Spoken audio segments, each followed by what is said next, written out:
Crime story. ये कहानी है कानपुर सेंट्रल रेलवे स्टेशन पे। एक अनजान व्यक्ति दिखाई देता है आरपीएफ वालों को। आरपीएफ की टीम वहां पर घूम रही थी, गश्त कर रही थी कि स्टेशन पे कुछ अनहोनी ना हो, या लोग क्या कर रहे हैं, कहाँ से आ रहे हैं, कहाँ जा रहे हैं, कुछ गलत तो नहीं हो रहा। क्राइम स्टोरी जब नाम आता है तो लोग डर जाते हैं, पर इस क्राइम में एक इंटरेस्टिंग कहानी है। इंटरेस्टिंग कहानी एक शख्स जो मौत के मुंह से निकल के वापस आया। तो इस शख्स का नाम है Mahavir Singh. Kanpur central railway station पे आरपीएफ वालों को एक बहुत ही बुरी हालत में, कह लो जैसे भीख मांगने वाले रहते हैं, बड़ी बड़ी दाढ़ी, बिना पैर, मतलब पैर में चप्पल नहीं, और पुराने कपड़े, काफी दिन से जैसे कुछ मिला ना हो। ये बात है अभी पिछले महीने मार्च की बात है। कानपुर सेंट्रल रेलवे स्टेशन पर आरपीएफ की टीम गश्त कर रही थी। उनकी नजर पड़ती है कि एक शख्स जो है डस्टबिन के पास जाता है और वहां कुछ देखता है, नहीं दिखता, दूसरे डस्टबिन के पास जाता है। जो यात्री ट्रेन से उतरते थे, पानी पीते थे, उनके पास जाता है। उनको ऐसा लगा कि ये पानी ढूंढ रहा है। गर्मी की बहुत ज्यादा पड़ रही है और अभी कानपुर में या यूपी में कह लो कि चारों तरफ बहुत ही गर्मी पड़ रही है। तो वो प्यास के लिए जो है यहाँ वहां बॉटल ढूंढ रहा था। खाली बोतल उठाता और फेंक देता। तो आरपीएफ की एक टीम जो गश्त कर रही थी, उनमें से एक की नजर पड़ती है। वो देखता है कि ये शख्स जो है, ऐसा लग रहा है कि पानी पीने के लिए परेशान है। तो वो अपनी टीम में से एक को बुलाता है। तो दोस्तों, कहानी बताने से पहले अगर आपको इस तरह की कहानी, crime story, historical, mysterious, horror, haunted, किसी भी तरह की अगर आपको कहानी सुनना या वीडियो देखना अच्छा लगता है तो इस चैनल को लाइक और सब्सक्राइब करें। तो कहानी शुरू करते हैं। बुलाता है और उस शख्स के पास जाते हैं ये लोग। जाके पूछते हैं कि क्या हुआ, क्या बात है, क्यों परेशान हो, क्या देख रहे हो। तो वो शख्स बोलता है मुझे पानी पीना है। तो आरपीएफ की जो टीम रहती है उनमें से एक को भेजती है रेलवे स्टेशन पे। प्लेटफार्म पे जो शॉप रहती है, स्टॉल से वहां से एक पानी की बोतल लाते हैं। बोतल लाके उसको देते हैं। बोतल लाके देते हैं, वो पानी पीता है। और जैसे ही वो पानी पीता है, वो कहता है थैंक यू। थैंक यू वो कुछ इस अंदाज में बोलता है, इस तरह से बोलता है कि वो बहुत पढ़ा लिखा हो। उसकी जो बोलने की टोन थी वो कुछ अलग थी। एक नॉर्मल आदमी ऐसा नहीं बोल सकता। तो आरपीएफ की टीम थोड़ा चौंक जाती है। वो सोचती है कि एक इस टाइप का शख्स जो भिखारी नजर आ रहा हो, पानी पीता है, उसके बाद में वो थैंक यू ऐसे बोल रहा है जैसे, और वो भी इंग्लिश में, और ऐसा लगता है कि बहुत पढ़ा लिखा है। तो वो लोग पूछते हैं कि तुम कौन हो। तो वो डर जाता है, लेकिन ये लोग थोड़ी सख्ती दिखाते हैं। तो उसकी आंखों में आंसू आ जाता है। वो बोलता है मैं बहुत डरा हुआ हूं, और आप लोग पुलिस वाले हो, तो मैं आपको अपनी कहानी बताता हूँ। तो आरपीएफ वाले उसको उठा के अपने रूम में ले जाते हैं, जो रेलवे स्टेशन पे ही बना हुआ होता है, अपने ऑफिस में। वहां बैठाते हैं और उसको पानी, खाना, कुछ नाश्ता पानी देते हैं कि खाओ पियो और रिलैक्स हो जाओ, और तुम अपनी कहानी बताओ कि क्या है। जब वो अपनी कहानी बताता है, वो कहता है कि बात है 26 जून की। 26 जून को मैं एक अच्छे परिवार से, एक अमीर घर का लड़का हूँ। 26 जून को मेरे घर वाले ने बोला कि जाओ एटीएम से पैसा निकाल के लाओ। तो मेरा जिला औरैया और गांव विधना, कानपुर सेंट्रल से कुछ ही दूरी पर विधना गांव है, 10 से 15 किलोमीटर। तो बोलते हैं जाओ एटीएम से पैसे लेके आओ। मैं घर से बाहर आता हूं और आसपास के जितने एटीएम थे सब में मैं देखता हूं कि एटीएम खराब है, पैसे नहीं निकल रहे हैं। तो वहां से 8 से 10 किलोमीटर की दूरी पर एक बाजार था, जहां पे मेरा एक दोस्त है, वो बैंक में काम करता था।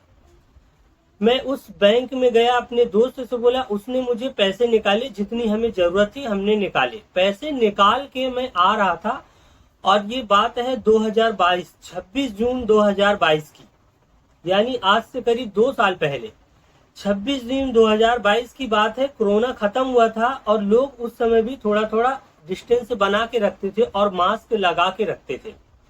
तो मैं एक चौराहे पे आके बस का इंतजार कर रहा था, तो मैं देखता हूं कि एक कार मेरे सामने आती है और मुझे ऐसा लगा कि वो कुछ पूछना चाहते हैं, और मैं उनके करीब ये सोचा कि मैं जाके बता दूं। जब मैं उनके करीब गया, मैं कुछ बता पाता, कार का दरवाजा खुलता है और दरवाजा खोल के वहां से 2 शख्स निकलते हैं। उनके हाथ में कुछ था, वो मेरे मुंह के पास लाए और मुझे जबरदस्ती खींच के कार में बैठा लिए। उसके बाद मुझे होश नहीं कि क्या हुआ।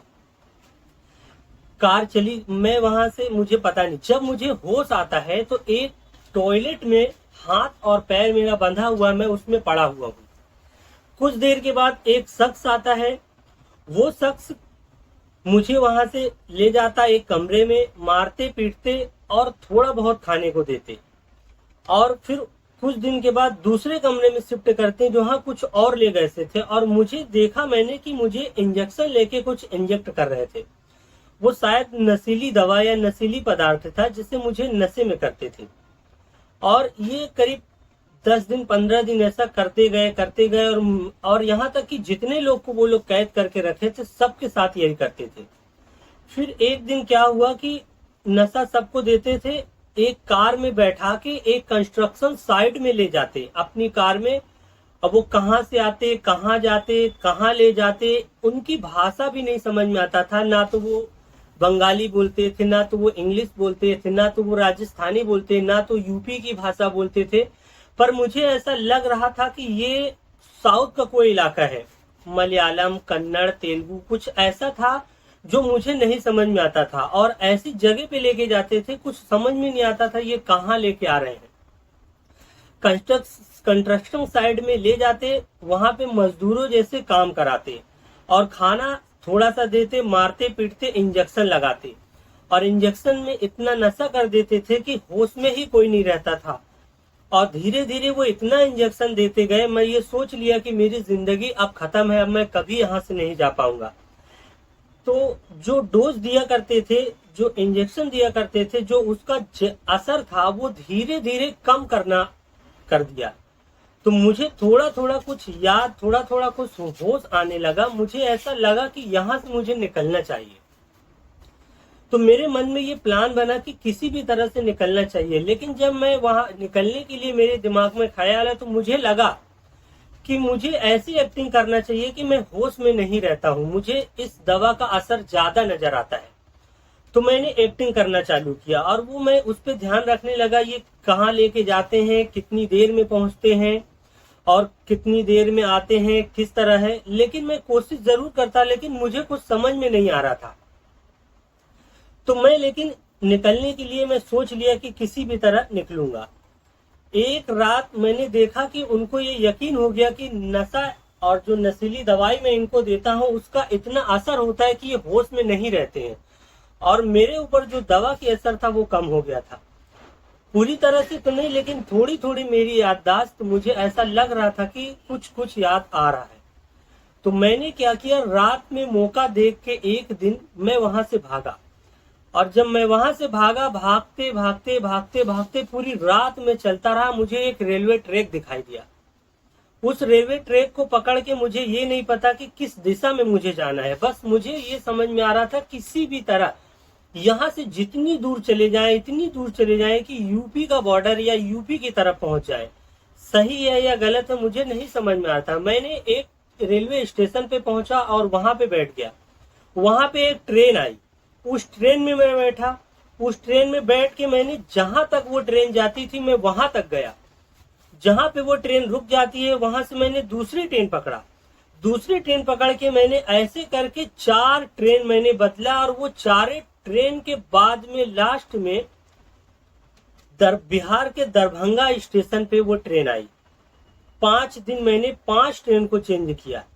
5वें दिन जब वो दरभंगा पे आई, मुझे कुछ होश नहीं, मुझे यकीन नहीं कि मैं कहाँ हूँ, क्या हूँ, बस चले जाओ। मेरे दिमाग में एक ही ख्याल था कि मैं किसी भी तरह से इतनी दूर इस एरिया से भाग जाऊं कि यहाँ से हट जाऊं और यूपी की तरफ चला जाऊं, बस इतना याद था। दरभंगा स्टेशन बिहार के जब मैं पहुंचा वहां पे, वहां के लोगों की जब मैं आवाज सुना, भाषा सुना, तो मुझे ऐसा लगता है कि जैसे मैं इस शहर को जानता हूँ, मैं यहाँ पे आया हुआ, यहाँ की भाषा कुछ कुछ मुझे समझ में आने लगी। तो मैं एक शख्स से पूछता हूँ कि कानपुर कानपुर कौन सी ट्रेन जाएगी। एक शख्स ने मुझे बताया कि फला ट्रेन जाएगी।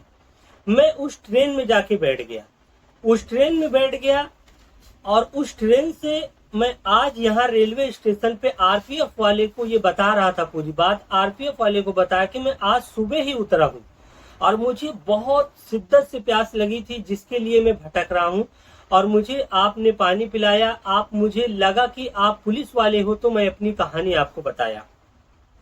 तो बोले लेकिन फिर भी पुलिस को ये डाउट हो रहा था कि ये शख्स हो सकता है झूठ बोल रहा। तो बोले तुम अपना नाम बताओ। तो बोलता है मेरा नाम महावीर सिंह है और मैं एक अमीर परिवार से हूँ। मेरे साथ ये हादसा हुआ है जिसके वजह से मुझे इतनी दवा दिया गया, मारा पीटा गया, इतनी नशा किया गया कि मुझे ठीक से कुछ याद नहीं है। बोले कुछ तो याद करके बताओ, मुझे भी यकीन हो कि तुम कहाँ से हो। तो वो दिमाग पे काफी देर सोचने के बाद उसने बोला कि मैं एक नंबर देता हूँ, वो मेरे भाई का नंबर, मेरा कजिन है, मेरे चाचा का लड़का, मैं उसका नंबर देता हूँ, आप उससे बताइए, उससे बोलिए। तो बोले नंबर दो। आरपीएफ वाले ने नंबर लिया और वो नंबर लगाते हैं। जैसे ही वो नंबर लगाते हैं कॉल उठता है। बोलते हैं तुम रविंदर बोल रहे हो? तो वो बोलता है हाँ, पर आप कौन? बोले मैं आरपीएफ से रेलवे पुलिस बोल रहा हूँ, यहाँ पे एक शख्स मिला है जो अपने आप को महावीर सिंह और तुम्हें अपना भाई बता रहा है। बोले महावीर सिंह मेरा भाई तो है, पर उसको गायब हुए 2-3 साल बीत चुका है, 2 साल बीत चुका है, तो अभी तक कुछ पता नहीं, आप लोग झूठ बोल रहे हैं। बोले हम लोग झूठ नहीं बोल रहे हैं, एक काम करो वीडियो कॉल करो। रविंदर ने वीडियो कॉल करता है। पहले पुलिस वाले अपनी चेहरा दिखाते हैं, अपना चेहरा दिखाते हैं। जब उसको यकीन हो जाता है तो हालत एक भिखारी जैसे हो चुकी थी। उसके कपड़े फटे थे, पैर में चप्पल नहीं थे, पतला दुबला, दाढ़ी बड़ी बड़ी, चेहरा का रौनक पूरे उड़ चुके थे, क्योंकि 2 साल से उसको सिर्फ उसके साथ जुल्म किया गया। खाना पीना सिर्फ इतना दिया गया कि वो जिंदा रह सके, उससे मजदूरी कराया गया। 2 साल में ना उसने पैसा देखा कभी, ना वो कोई जगह देखा। बस वो ये सोच रहा था कि मेरी जिंदगी बस यहीं तक है। लेकिन उसने हार नहीं मानी, और कानपुर सेंट्रल रेलवे स्टेशन पे जब आरपीएफ वाले ने उसको इस साल 2024 में अभी मिलता है तो अपनी पूरी दास्तान बताता है। तो रविंदर वीडियो कॉल में देखते देखते वो कंफ्यूज था। फिर उसने नोटिस किया कि मैं अगर इस चेहरे से दाढ़ी अलग कर दूं, नहा धुला दूं, कटिंग करा दूं, तो ये मेरा भाई महावीर ही। वो बोलता है जी सर ये मेरा भाई महावीर है। वो खुश हो जाता है और बोलता है सर आप उसको वहीं पे रखिए, मैं अपने भाई को और इनके मम्मी पापा को, माता पिता को बुलाता हूँ और हम लोग पूरे परिवार के साथ वहीं पे आते हैं। आरपीएफ वाले बोलते हैं ठीक है आप लोग आओ। वो जल्दी से घर पे फोन करता है और उसका छोटा भाई एक फैक्ट्री में अच्छे पोस्ट पे काम करता था, वो उसको फोन लगाता है, चाचा का लड़का। बोलता है रविंदर बोलता है कि महावीर मिल गया है, कानपुर सेंट्रल रेलवे स्टेशन से मेरे पास कॉल आया था। वो खुश हो जाता है, जल्दी से वहां से निकलता है, घर पे जाता है, अपने पूरे परिवार को लेता है। सभी लोग वहां से कुछ ही घंटों में कानपुर सेंट्रल रेलवे स्टेशन के आरपीएफ टीम के पास पहुंचते हैं। और जब वो देखते हैं एक दूसरे को गले लग के रोने लगते हैं और खुश हो जाते हैं। कभी कभी लोग पुलिस के ऊपर बोलते हैं कि परेशान करते हैं, लेकिन इस पुलिस की टीम ने, आरपीएफ वालों ने एक ऐसा काम किया है, एक थैंक यू को पकड़ के, एक थैंक यू लफ्ज सुन के इस शख्स को इसके परिवार तक मिला देते हैं और ये परिवार खुश हो जाता है और अपने महावीर को लेके, जो शख्स 2 साल से लापता था, परिवार तो उम्मीद ही छोड़ दिया था कि ये मिलेगा।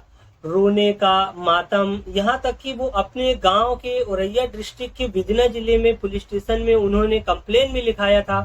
वो आते जाते थे, पुलिस का कहना यही था कि वो बालिग है, यहाँ वहाँ कहीं गया होगा, आ जाएगा 6 महीने 4 महीने बाद। जब भी जाते पुलिस यही आश्वासन देती कि हम लोग अपना काम कर रहे हैं, जैसे मिलेगा आपको खबर कर दिया जाएगा। लेकिन ये कानपुर सेंट्रल रेलवे स्टेशन की आरपीएफ टीम ने एक थैंक यू लफ्ज को इतना महत्व दिया और उस थैंक यू लफ्ज के वजह से उस महावीर सिंह को, जो 2 साल पहले किडनैप कर लिया गया था, उसको उसके परिवार तक पहुंचाया। तो दोस्तों, आपको ये स्टोरी क्राइम की बताने का मतलब ये है कि आज भी अपने हिंदुस्तान में ऐसी जगह हैं और ऐसे वारदात होते रहते हैं। तो आप आगाह रहिए इस चीजों से। ऐसी कहीं जगह पे ऐसे किसी को लिफ्ट न दें, ऐसी किसी को सहारा देने की कोशिश न करें जो संदिग्ध हालत में हो, जिससे आपकी जान पहचान न हो, ताकि आपके साथ, आपके परिवार के साथ, आपके दोस्तों के साथ ऐसी घटना न होने पाए। उम्मीद करता हूँ आपको ये वीडियो, ये स्टोरी अच्छी लगी हो। ऐसी ही story, historical, mysterious, crime story सुनने के लिए इस चैनल को लाइक और सब्सक्राइब और बेल आइकॉन को जरूर बजाएं, ताकि मैं जब भी इस तरह के वीडियो अपलोड करूं आपको इसकी नोटिफिकेशन मिल जाए। आप अपना और अपने परिवार का ख्याल रखें। जय हिंद, जय भारत।